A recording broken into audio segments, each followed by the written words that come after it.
Good morning, everybody.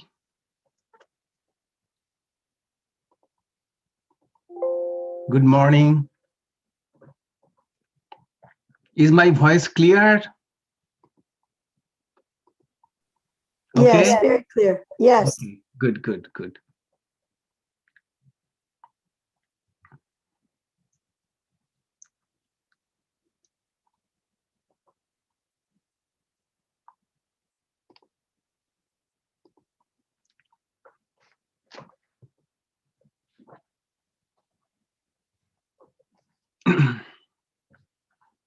Good morning, Noel. Good morning, Swamiji. Yes, good Good morning, morning. Swamiji. Yes, yes.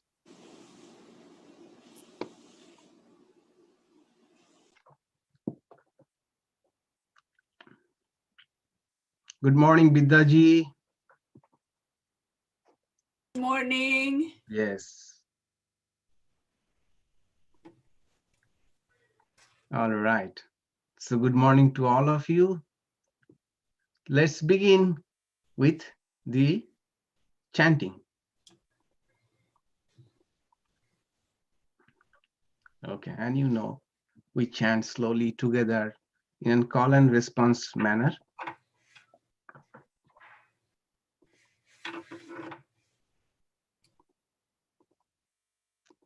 Okay, let's start.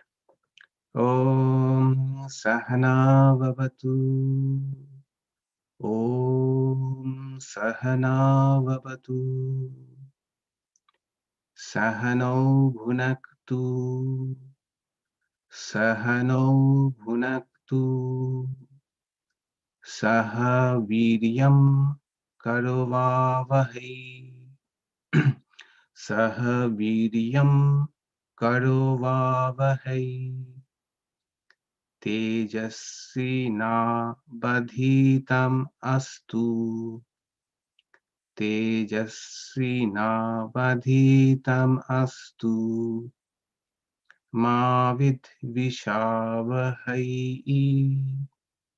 Ma vidvishavahai. Om Shantihi. Shantihi. Shantihi. Om Shantihi.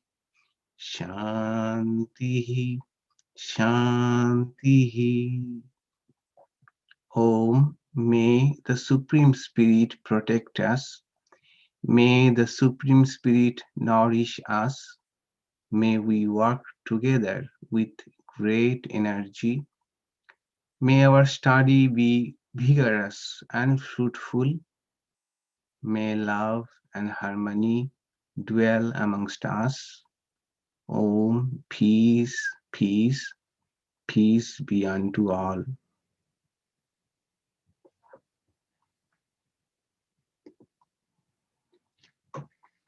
So, for most of us, how nice it would have been if we could have meditated uninterruptedly. We'll know what meditation is, sit for meditation, and without interruption, we would enjoy the bliss of meditation. It is like driving in full speed in a highway, in a freeway, without any obstruction, without any speed breakers. But unfortunately, there are speed breakers in the meditative journeys, and it is universal. All of us have to go through these speed breakers. Arjuna also asks Sri Krishna about the trouble, one of the most common speed breakers of meditation, and Sri Krishna answers that.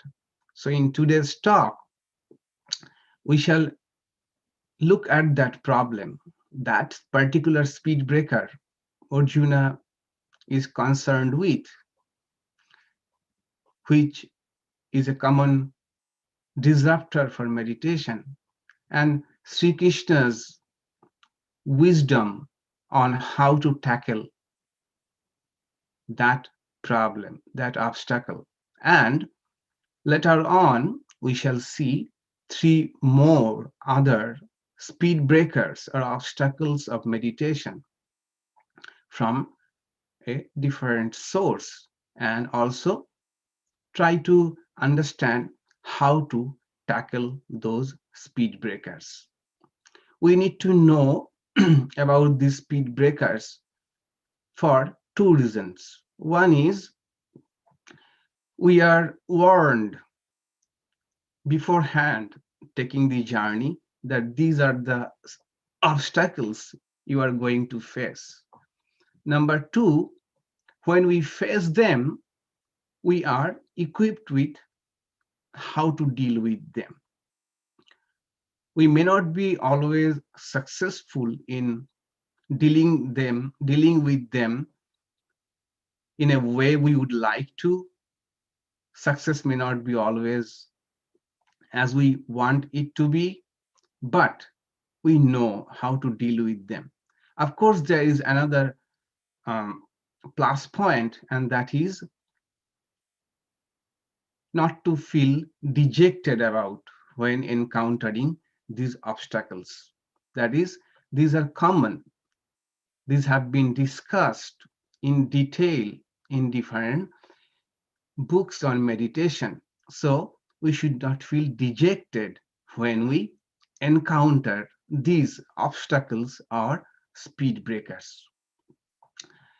So what we have seen till now is that Sri Krishna has spoken in the sixth chapter of Bhagavad Gita in great detail about meditation, the general preparation for meditation, specific preparation for meditation, the process of meditation, and how the process of meditation brings permanent change within ourselves, how it brings transformative wisdom, which results in a permanent bliss, a sense of fulfillment, and also how this meditation culminates in the ultimate goal of Vedanta, seeing the same divine reality, the same divine principle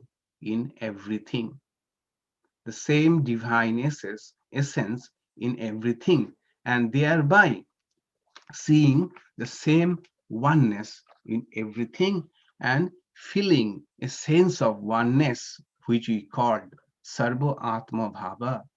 I am everywhere and everything in me. This kind of vision, highest ideal, Sri Krishna put before Arjuna as a goal or culmination of meditation. Now, Arjuna says, what you say about meditation and yoga seems so good. I have understood it, I have grasped it, but there is a but, there is a problem. How to settle in that, how to stabilize in that wisdom, how to remain in that wisdom, how to retain in that wisdom, that is the problem. And the root of the problem is this mind, chanchalatvam. Mind is fickle, restless. I know the wisdom, but I cannot retain that. I cannot dwell in that wisdom for long, because by its very nature, mind is chanchala, mind is restless. So he says, Yo ayam yogastaya proktaha sammena madhusudanaha etasvaham na pashyami chanchalatvat sthitim sthiram. I have understood, grasped what you have said. What you have said, yoga, taya proktaha, the yoga that you have spoken about. And what is the nature of that yoga? We saw samya, that is equanimity, seeing, feeling oneness with everything, every aspect of the universe, seeing the same, appreciating the same divine essence in the entire existence. That kind of yoga, what you have said, I have understood. But na pashami, I don't see. That is, I think it is impossible for me, sthitim sthiram, to be established in that, to retain that wisdom, to dwell on it for a long time. Incidentally, Buddha too, when one of his disciples asked Buddha that what is the need of meditation if I have grasped the wisdom that you are speaking about, then Buddha said something very profound. He said, if you don't meditate, you won't be able to retain the wisdom. If you don't meditate on the wisdom, and that too regularly, you won't retain the wisdom. If we look at Buddhism, it is from outside all about how we, it is our perception about the world and changing our perception about nature of suffering, how to deal with suffering. But in practice, Buddhism became a meditative religion only because this wisdom, Sammak Darshana, as Buddha said, seeing things clearly, that requires meditative practice. That requires retaining the wisdom, to stabilize the wisdom, to assimilate the wisdom, which we said is nididhyasana, the final step of Vedanta, to assimilate the wisdom. And Arjuna said, what you have said so far, I have understood, but na pashyami, I find it impossible. Find it impossible to remain in that wisdom for long. Why? Chanchalatvat. Mind is restless. Mind is fickle. Mind does not want to stay in that wisdom. It's a universal problem, not only Arjuna's. I was thinking about Arjuna yesterday, that Arjuna had was such a great archer. He had such a great concentration. He could shoot the eye of a flying bird. Such was the power, such was his concentration. But see, concentration in one field does not mean the mind has become completely under mind has become come completely under control, or it does not mean that mind is no more restless. We can have concentration, immense concentration in many things we like, but it does not mean that mind is totally under control. Mind is totally under control then only when we can place it wherever we like for a quite sufficient longer period of time, wherever we like. This is what we call, what the cognitive psychologists call attention span. Attention span. And unfortunately, see Arjuna thousands of years ago with such a concentrated mind, he was telling, said, having the problem of attention span. Think about the current situation that we are going through. They say that this generation or this the phase of civilization that we are into has the least attention span in the history of humanity.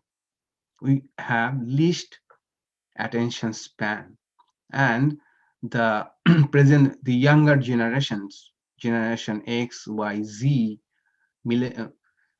all of them are have been dubbed as a distracted generation, always distracted.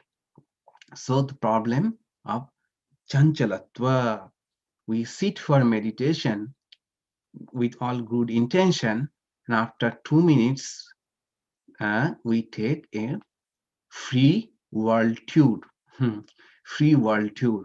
And after quite some time, we realize we were trying to go somewhere, but we're actually traveling and roaming and wandering someplace else. Interestingly, as I said last time, that Netflix has brought out one documentary on meditation called Headspace Meditation Guide. There, of course, the meditative practice that they are trying to teach is mindfulness. The teacher says that mindfulness is like um, standing a bit away from a street and looking at the ongoing traffic. Ongoing traffic means the thoughts are like the cars that are going on, moving on the in this direction, that direction, flowing in the street. And mindfulness is like taking a few steps back, away from the street, and observe the traffic. But he then says the problem is, as soon as we start watching the traffic, very soon we become part of the traffic.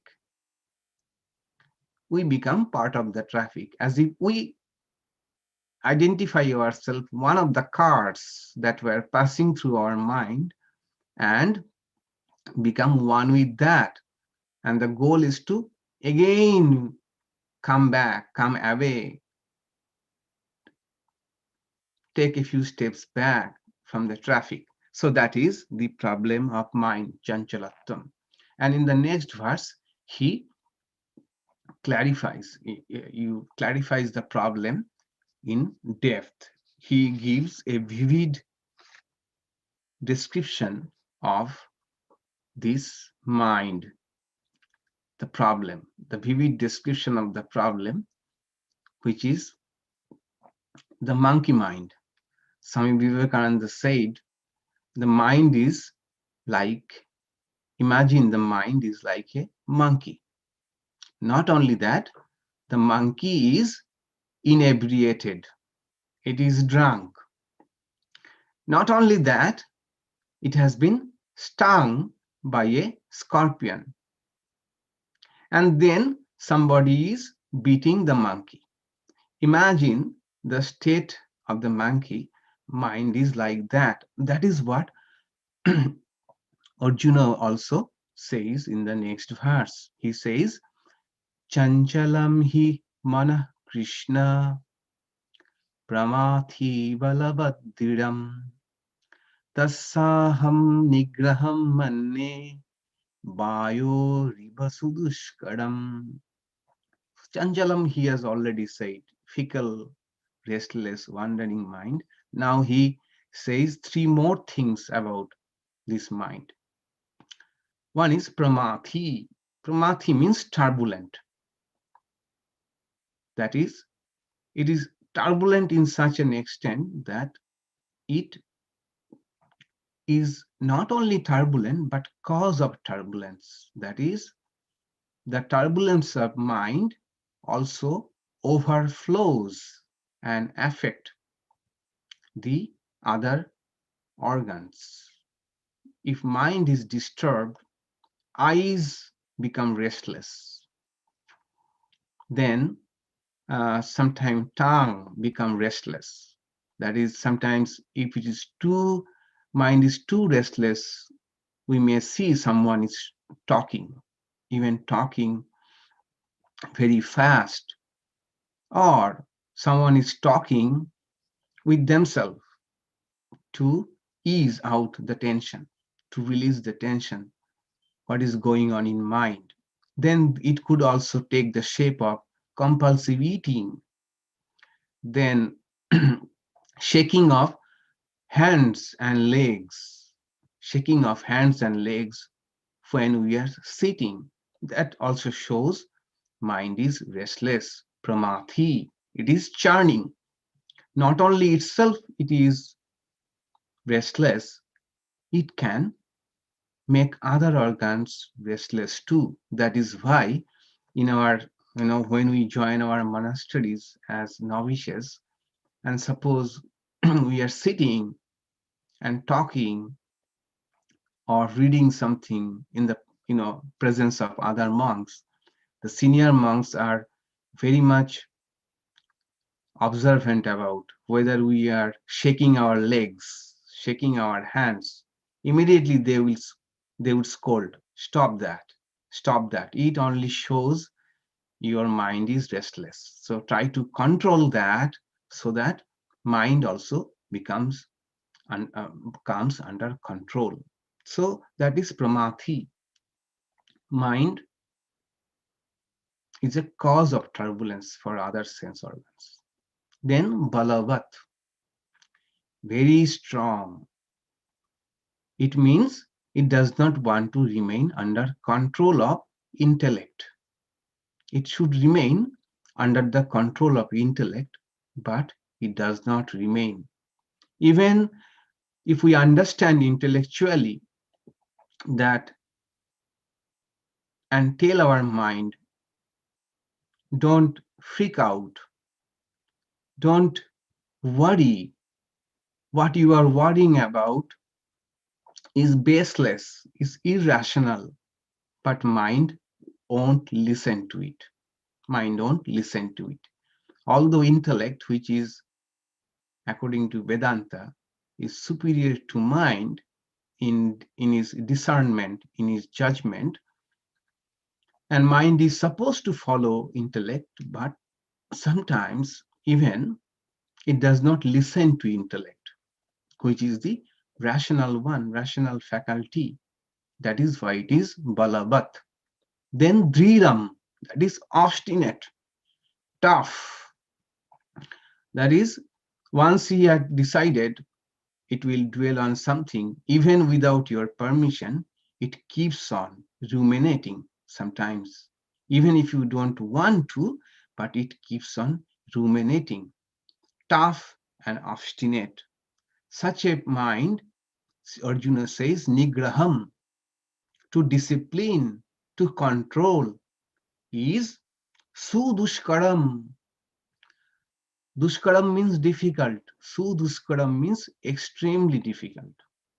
That is bordering to impossibility. And he gives the example like Bayo Rivaha, like stopping the wind, controlling the wind.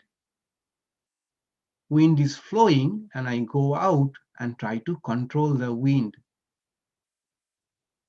It is so difficult, almost impossible. And Arjuna says, disciplining the mind, controlling the mind is just as impossible as that. That is why in Vedanta it is says, Manojaya is the most important thing. Manojaya means winning your mind, controlling your mind. Jaya means win, Mana means mind. Winning your mind, a mind which obeys your command. Such a feat is really something to be celebrated. Manojaya is so important. If you have a disciplined mind, you have got everything. And in fact, success also we have seen in any field depends upon how long we can hold our attention to our desired field, desired ideas, desired action. But Arjuna says it is very difficult. Holy Mother also said, mind is like a mad elephant. Mind is like a mad elephant. And I have already told about what Swami Vivekananda talked about the nature of mind, the monkey mind. Now, this is just one of the problems. And what solution Sri Krishna offers, that we have to see. This is so important. Sri Bhagavanuvacha Ashamshayam Mahabaho Mano Durnigraham Chalam Abhyasena Tu Kaunteya Vairagyena Cha Grihate. So Krishna, like a very good teacher, at the very beginning, he says, he gives an assurance. Ashamshayam, no doubt. There is no doubt about the fact that mind is difficult to control and it is restless. So it's a big relief for all of us when Sri Krishna says, no doubt. There is no doubt about that. It is a universal problem that mind is wandering, mind is restless, mind wants to be extrovert. It is a universal problem. Then there is a subtle teasing in the verse. He teases Arjuna. He says, he addresses Arjuna as Mahabaho, which means a mighty one, one who has got great strength, and especially one who has won many wars, who has killed many enemies. Such a person is Mahabaho. So by addressing that, probably he's teasing that you have won so many external wars, but how about winning this internal war? So he says Mahabaho, no doubt, Ashamshayam. Then he says Grihate. It is difficult, but not impossible to control the mind. There are upaya. Upaya means there are ways out. And what are the ways out? He says two methods. There are two ways, two practices to bring the mind under control, which we find also in Patanjali Yoga Sutra. Patanjali also says that mind abhyaso vairagabhyam tat nirodhaha, bring the mind under control through practice and cultivating dispassion. Practice and dispassion. Let us try to understand these two important practices, or three important ways to control the mind. First is abhyasa. Abhyasa means practice. This means practice at different levels, practice of different things. Number one, the most obvious one that we hear when we from our spiritual masters or those who have advanced in meditation, first is practice daily. Regularity of practice. No matter how turbulent your mind is, how restless your mind is, sit. Sit at the appointed hour for the specific amount of time you have chosen to sit. They say that if there is the single most important thing in meditation, that is regularity in practice. Nothing counts like regularity in practice. And sometimes they say that suppose you sit for 30 minutes and today you don't have time. Don't skip it. Sit for 5 minutes. Sit for even 1 minute. They say regularity of meditation is so important than duration of meditation or quality of meditation. So this is what we have learned from our seniors who are adept in meditation. They try to inculcate that habit in the novices of our order. Sit regularly, don't skip. And mind is such, sometimes it finds out many excuses to skip meditation, and that is the trick mind plays. And how to outsmart that mind may say, I don't have time today, there are far more interesting things going out there. Then tell mind, fine, I'm not going to do today the entire thing, but I would not skip it. I would never skip it. I would practice it even for a while. That is regularity practice. You practice, with practice, mind comes under control. There is no shortcut to that. With practice, mind understands that at this time, at this hour, I have to sit quiet. I have to sit. And mind learns that. And that peacefulness, that calmness of mind also continues even after the meditation. So the most important thing is practice. With practice, it comes under control. Number two is why all of us have interest in many fields, and when those interesting things are going on, we don't find problem in concentrating. Say, I like Super Bowl, so I have no problem concentrating for 2 hours at a stretch, engaged, riveted, glued to the screen because I like it. So the point is how to like meditation, how to grow interest in meditation. That can be done. That also requires practice. That is, to instill in our mind the value of meditation. How we can do that? One is to associate with people who meditate daily, regularly, in belonging to a group of meditators, associate with them. Then read appropriate books about meditation, which which let us which help us grow a liking for meditation.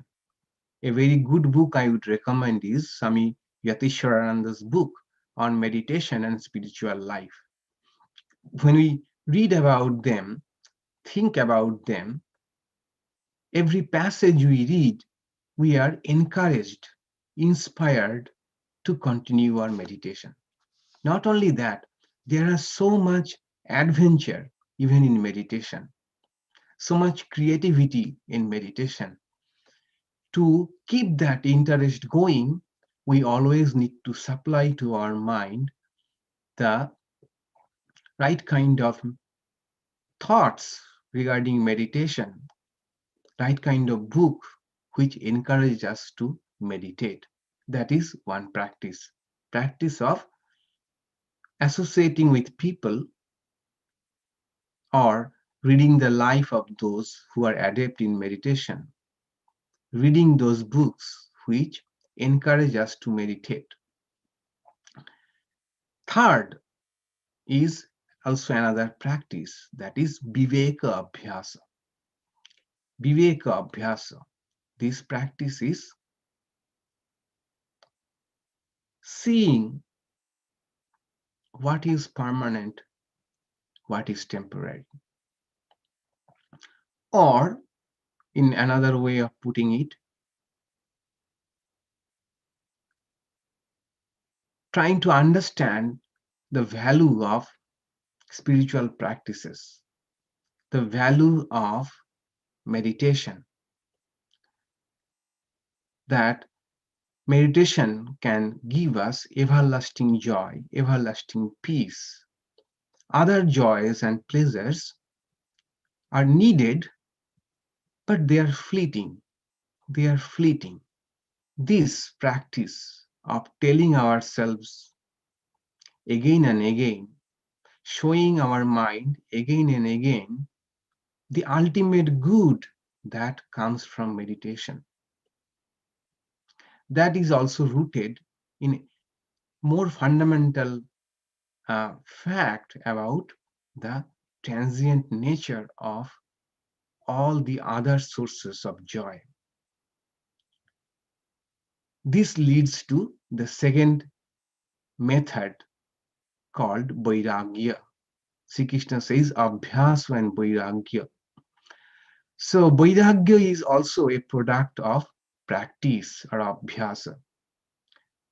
What is vairagya? It usually gives a fear in our mind. Vairagya means dispassion to the entire world and disregard this world. But dispassion is not like that. Dispassion is putting things in context, knowing the limitations of the worldly joys, worldly pleasures, worldly dependence, that no matter what, world is unpredictable. We cannot count on it for eternal peace, eternal joy. Not only that, there is a fundamental, inherent, existential unsatisfactoriness in worldly pleasures, in worldly joys. Someone told that world is like a beautiful chair, a beautiful chair, worse than IKEA. Like it's a cardboard chair, so fragile, even more fragile than the IKEA chairs. That is, it is good, looks good, it has its value, but ultimately we cannot totally depend on it. We cannot sit on it for long. That is the nature of vairagya. And most importantly, as far as practice is concerned, if we practice this dispassion or try to see this fact of hollowness, unsatisfactoriness of world just before we start meditation, we will see that mind becomes much more calm and controlled, much more calm and controlled. You may try it for yourself.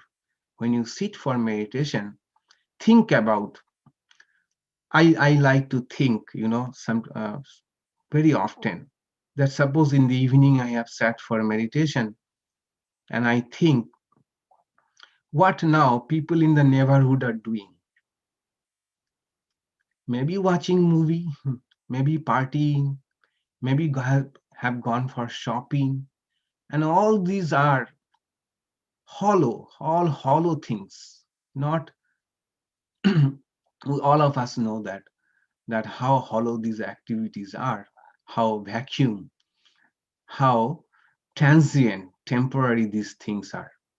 And now here I am sitting, and how fortunate I am that I have got this opportunity to meditate. And when I, I think that they don't know what they are missing. And in this beautiful evening hour, which is time for meditation, they are just missing it out and indulging themselves in hollow, unproductive things. That really helps me a lot to concentrate on what I am going to concentrate upon. Sri Ramakrishna says that this vairagya or dispassion has got uh, two aspects. One is dispassion for the world, but there should be passion for God, passion for the divine being, passion for the self within, or passion for meditation. These two should go hand in hand. Not only dispassion for the world, but it should be supplied with anurag, a liking for God. Then we will see meditation becomes very useful. And we don't have, surely, we don't have that kind of yearning for God, yearning for self realization. What we can do about that? I find Swami Ashokananda ji in one of his lectures, I forgot the lecture, I read it long back. He says something very profound and it is so helpful. He says that when you sit for meditation, you impose on yourself a great yearning, as if you have great yearning for God. This is you are faking. You don't have that yearning or desire to realize God, but this faking is so helpful, it will ultimately take you to that point when you will be really yearning for God. And I have found that this practice, that imposing or thinking ourselves that we have great yearning for God realization, great yearning for God,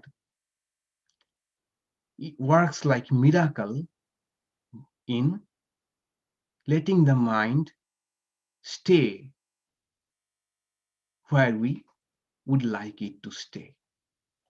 It immediately stops wandering, roaming, and going out for adventures. This is very important. Abhyasa and Vairagya. Then Sri Krishna says that with these two methods, mind can be controlled. This is my firm conviction. In next verse 36, he says, asamyatatma yogo dushprapa iti me matihi bashatmanatu yatota shakyo abaptum upayataha. It is my firm conviction that those who don't discipline their mind with these two methods, for them, yoga or meditation is difficult. But those who do it to the extent it is possible, this yoga of meditation is possible. They attain to it. And yatota, those who strive to practice these two methods, abhyasa, vairagya, practice and cultivating a sense of dispassion for the worldly enjoyments, it is possible. So that is only one speed breaker that Arjuna mentions to Sri Krishna. But, and that is of course the most common one, the distraction of mind. But there are many other obstacles, and Yoga Sutra of Patanjali mentions 9 types of obstacles. Then recently we studied a wonderful text on Advaita Vedanta written by Acharya Shankara, Aparakshanubhuti, and the last one-third part of the book deals with meditation. There, Acharya Shankara mentions 8 obstacles. I would only mention the names and take up only 3 obstacles that we face, which are common obstacles in meditation, or we may say they are the speed breakers, other 3 speed breakers in the meditative journey. Aparakshanubhuti verse 127, 128 says, Samadho kriyomane tu vignani ayanti vaibalat. So when you are practicing meditation, samadhi here means meditation in general, some obstacles would inevitably come. Inevitably come. Balat, they would come. And what are they? Anusandhana rahitam alasam bhogolalasam layah tamaha vikshepo rasasada shunyata. So 8 obstacles he mentioned.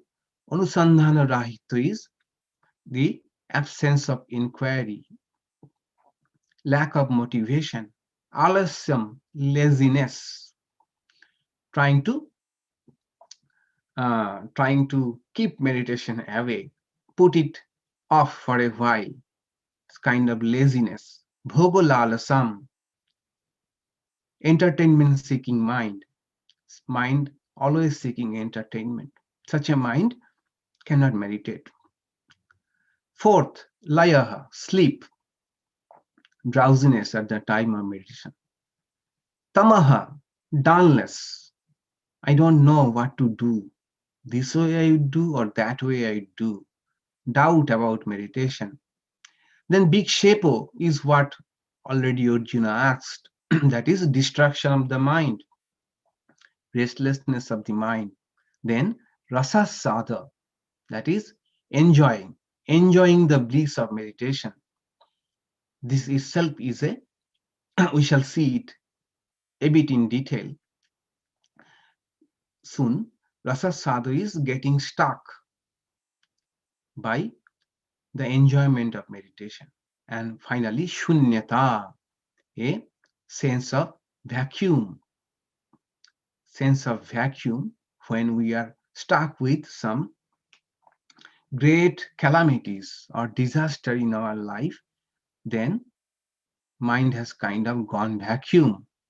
We cannot even meditate at that time.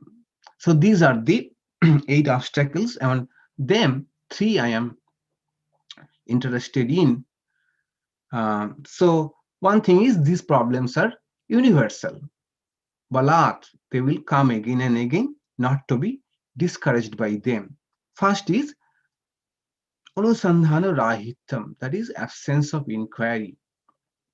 I have intention for meditation, but not feeling the motivation. Sometimes I'm not feeling the motivation to do meditation. And I gave one example, like in India, people take bath in holy rivers, and especially in the Himalayas, the water is freezingly cold, chilly water. So they are sitting near the river, have all the intention to take a dip, but not getting the motivation to get into that icy water. Okay, so that is like absence of inquiry, lack of motivation for meditation. How to motivate the mind, such a mind? Then here are also company of meditators, and especially support group helps a lot, which is now going on very much in USA. People are forming a group, and reminding each other about their commitment to daily meditation. This is going on a lot. This helps association of meditators who would motivate you to meditate. Then books that motivate us, as we have told you. Books really motivate us.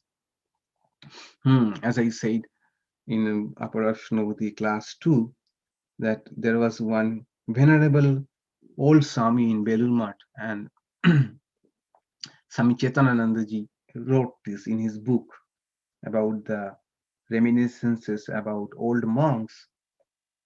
So he was very regular in his meditation. Not only that, it was evident that he used to get absorbed in meditation. So Chetanananda ji asked him, what is the secret of your meditation, daily meditation? And we see that you get so much of absorption. He said that before going for meditation, I always read some encouraging passages. He particularly mentioned Viveka Chudamani, the great jewel of discernment, written by Shankaracharya. So this kind of inspirational book helps a lot for motivating ourselves for meditation. Then keeping a faith that meditation will be of ultimate good. I am not feeling it right now, but ultimately, after some time, it will yield its result. This kind of faith is needed. Fourthly, what I have found is also uh, in, which is also very helpful, effective, is to every time we meditate and after meditation, we should congratulate ourselves that I could meditate today. It's not bragging, not being egoistic about that, but congratulating ourselves that we did it, we made it today. So that way we encourage ourselves to motivate, to keep the motivation on. So that is the solution for absence of inquiry or lack of motivation. Second is sleep, laya. That is also common. Sometimes we have everything, motivation, intention, time, and we have sat for meditation, but and we also feel probably we had a great meditation, but what we were doing was actually sleeping. We were dozing. We even did not know. The difference is in meditation, we will be highly alert in meditation, kind of a high intensity, high intensity workout is going on inside in meditation. We are highly alert, and sometimes we find ourselves tired too afterwards. There's no problem in that. But in sleep, what happens? We forgot what we were doing. Okay. But that after that time, after it is over, we find, oh, probably we had a nice meditation. I did not know what happened. Oh, well, that was not samadhi, that was sleep for sure. Okay. It happens because if mind is not alert, we are giving all the signal to the body, relaxing it, trying to free it from other things, and body might get the signal that time to sleep if the mind is not alert. So what we should do about that? That three things usually cause this problem. One is probably the sleep, required amount of sleep we did not have the day before, the night before. So sleep well, to meditate well. Then overeating is a problem. If we eat too much or try to meditate soon after meditation, soon after eating, then sleep may come. Sleep may overcome us. Thirdly, exhaustion. We have exhausted ourselves in other activities, and after that we have want sat for meditation, better take some rest, splash some cold water, or do some very light exercise until your mind has become alert, which is called sattvika mind. Then you sit for meditation. This is these are the three ways of to tackle with sleep, sleep in meditation. And thirdly, raso asada, that is getting stuck at enjoyment. Getting stuck at enjoyment. It operates in two levels.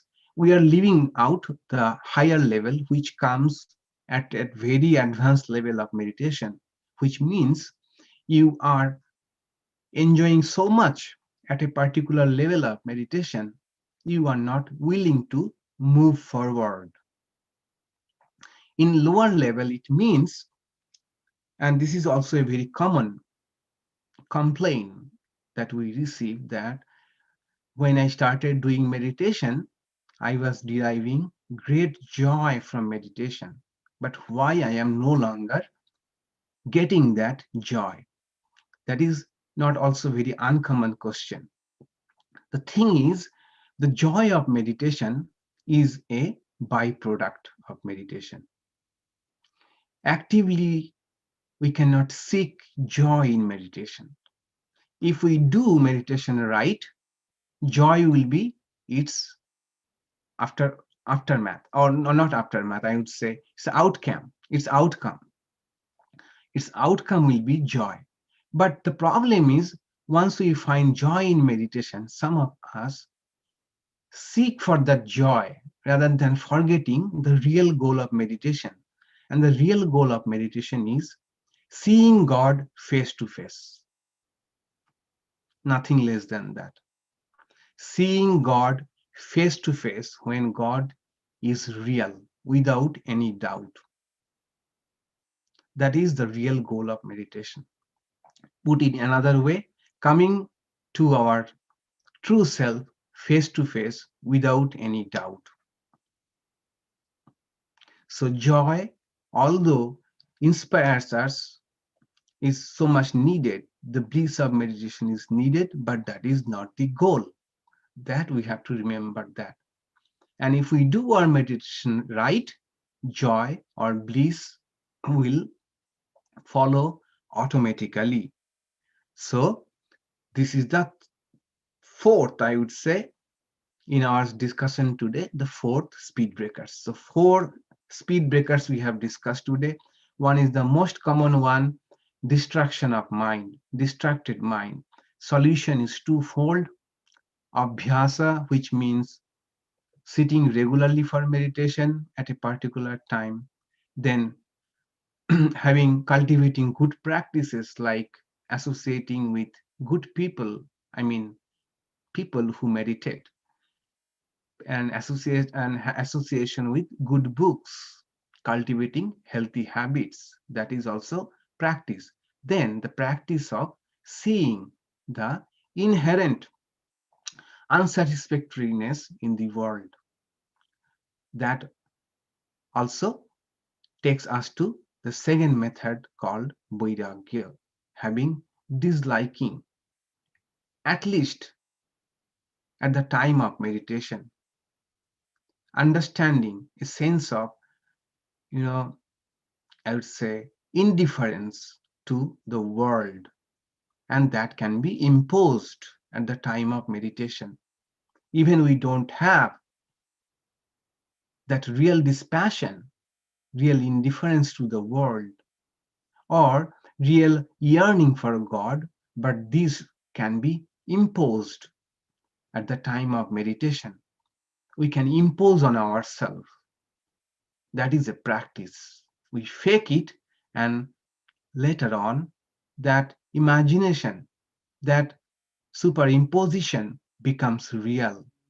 So it's a faking that we have indifference to the world, we have yearning for God. It's a faking, but it is for ultimate good. It's a sattvic faking. Then second speed breaker of meditation is lack of motivation that also has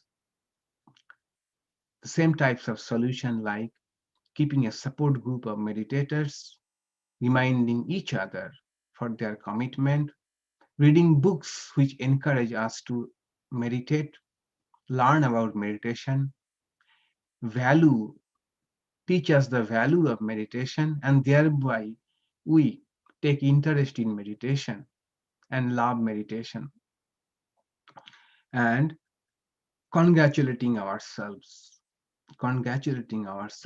every time we make it. Third problem is sleep.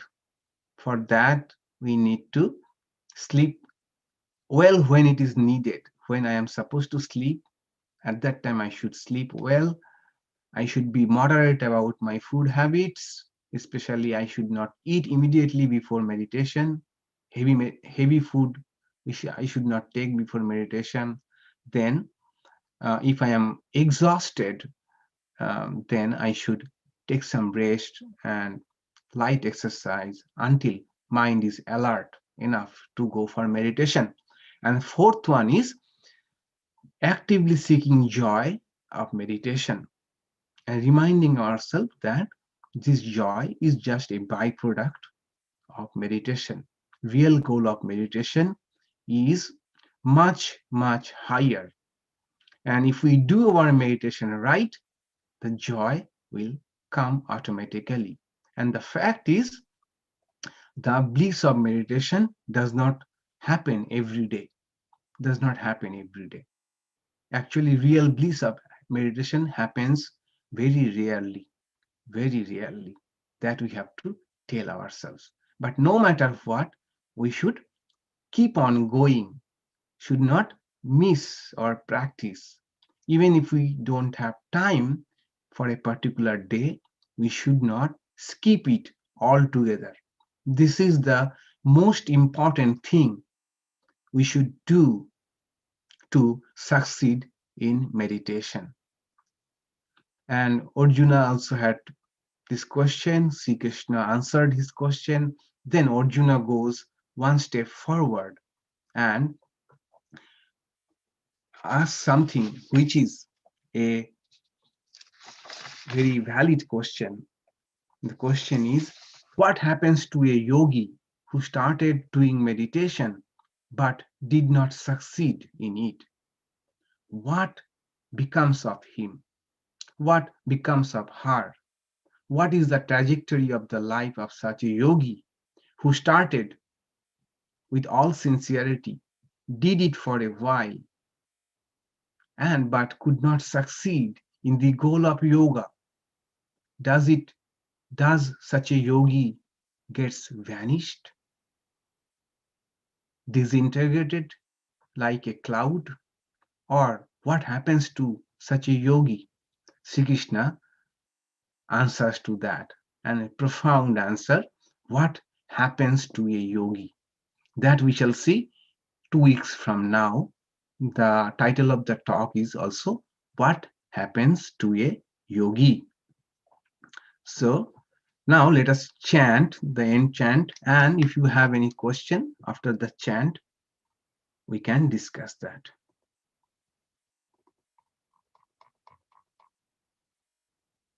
Okay, we shall chant together. Om Madhubata Ritayate Madhuk Sharanti Sindhavaha. Sorry, we shall chant from the beginning. We shall chant in call and response. Om Madhubata Ritayate. Om Madhubata Ritayate. Madhuk Sharanti Sindhavaha. Madhuk Sharanti Sindhavaha. Madhi Naha Santoshadhihi. Madhi Naha Santoshadhihi. Madhunaktam Utoshasi. Madhunaktam tam utoshasi madhumat parthivagam rajaha madhumat parthivagam rajaha madhudvau astuna pita madhudvau astuna pita madhumano vanaspati madhumano vanaspati madhumagam astu suryaha madhumagam astu suryaha madhi gabo bhavantu naha madhi gabo bhavantu naha Om Shanti Shanti Shanti Om Shanti Shanti Shanti.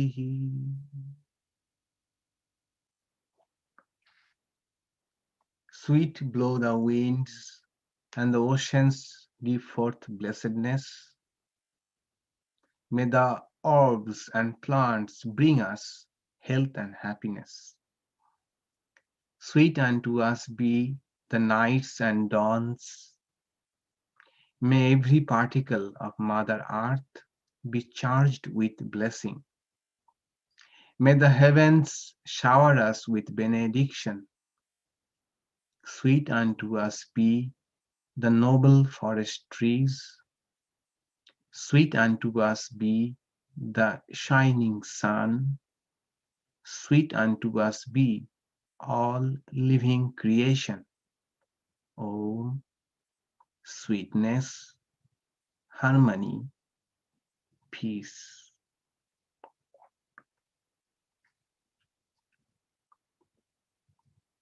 So if you have any question, comment, you may please write in your chat box. Yeah.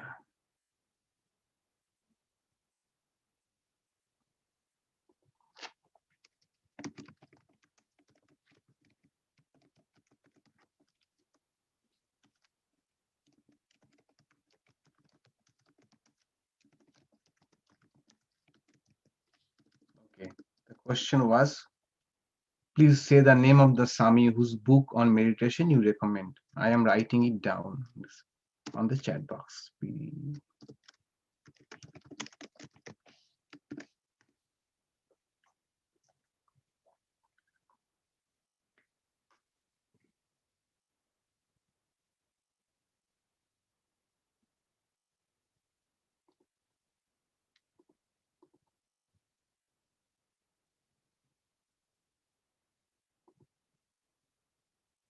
So good. So it appears there is no more question. All the doubts about meditation. Do you have any advice for someone like me who is living in a small apartment? I do not have a separate meditation room. How to find space? That's a real problem. But I don't know whether you live alone or not.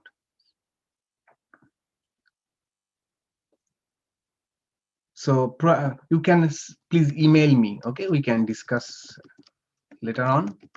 Here is my email ID. So you may please email me. We can discuss it privately.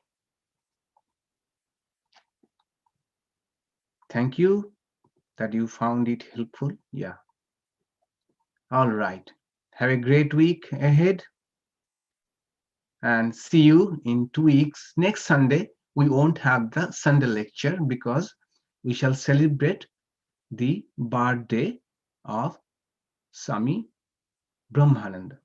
Swami Brahmananda, who was a disciple of Sri Ramakrishna. Okay. So, okay, there is, I see a sign of a hand. What does it mean? You have any question or what? Oh, it's just saying bye.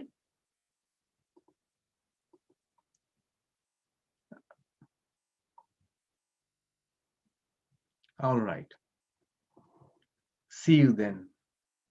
Thank you.